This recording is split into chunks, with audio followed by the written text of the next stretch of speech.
இது பார்த்தீங்கன்னா ஃப்ரெண்ட்ஸ் ஒரு சூப்பரான டாய் ரெடி பண்ண போகிறோம். அதுக்காக பறவையோட உடம்பு ரெக்கையை வந்து வரைஞ்சி இந்த மாதிரி வெட்டி எடுத்துக்கிறேன். நீங்கள் கார்ட்போர்டு இல்லைன்னா அந்த மாதிரி சீட்டில் கூட வெட்டி எடுத்துக்கோங்க. அதுக்கடுத்து ரெக்கையை வந்து ஒட்ட போகிறோம்.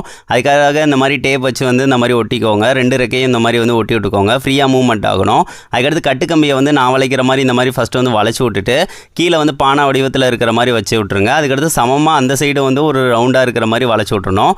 இதை வளைச்சி எடுத்துட்டோம் அப்படின்னா அந்த மாதிரி தான் இருக்கும். அதுக்கடுத்து இன்னொரு கட்டுக்கம்பியில் நடுவில் பாசி இல்லாட்டினா ஸ்ட்ராவை வந்து இந்த மாதிரி வச்சு விட்ருங்க. அந்த பாசி இது வந்து பார்த்திங்கன்னா நடுவில் பானை வடிவத்துக்கு நடுவில் வரணும். அப்படின்னா தான் வந்து சுத்தம், அது சுற்றுற மாதிரி இருக்கணும். அவ்வளோதான். நான் எப்படி வளைக்கிறேனோ அதே மாதிரியே வளைச்சி விட்டுக்கோங்க. அவ்வளோதாங்க. அதுக்கடுத்து அதை செட்டப்பை வந்து அப்படியே உள்ளக்க வந்து மாட்டி விட்டுட்டு அதுக்கடுத்து நடுவில் வந்து ஒரு கட்டுக்கம்பி சின்னதாக வந்து செட் பண்ணணும். அதுக்கு இந்த மாதிரி கம்பியை வந்து வளைச்சி விட்டு அங்கே டைட் வந்து வச்சுக்கிறேன். அதுக்கடுத்து 2 சைடும் வெளியே வராமல் இருக்கிறதுக்காக பாசியை வந்து இந்த மாதிரி வச்சு விட்டு முன்னாடி வந்து வளைச்சி வந்து விட்டுக்கிறேன். அவ்வளோதான், நம்ம செட்டப் எல்லாமே ரெடி ஆயிடுச்சு.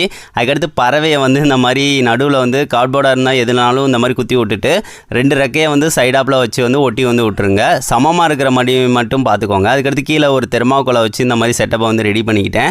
அவ்வளோதாங்க, நம்மளுக்கு ஒரு டாய் ரெடி ஆயிடுச்சு. அதை சுற்றினோம் அப்படின்னா அழகாக வந்து பறக்கிற மாதிரியே பறக்குங்க. பார்க்குறதுக்கே ரொம்ப அழகாக இருக்கும். இது கண்டிப்பாக நீங்கள் வந்து இது பேர்டுன்னில் நீங்கள் உங்களுக்கு என்னென்ன டிசைன்லாம் பிடிக்குதோ அதில்னா நீங்கள் பண்ணலாம். அதுக்கேற்ற மாதிரி வந்து பார்த்திங்கன்னா அந்த மாதிரி சுத்த வந்து அது ரெக்கையை வந்து விரித்து இந்த மாதிரி பார்க்குறதுக்கே நல்லாயிருக்கும். வீட்டிலே கூட செஞ்சு வச்சிங்க அப்படின்னா சின்ன பிள்ளைங்களாக இருக்கட்டும் பெரியவங்களாக இருக்கட்டும் எல்லாத்துக்குமே வந்து அது பிடிக்கும்.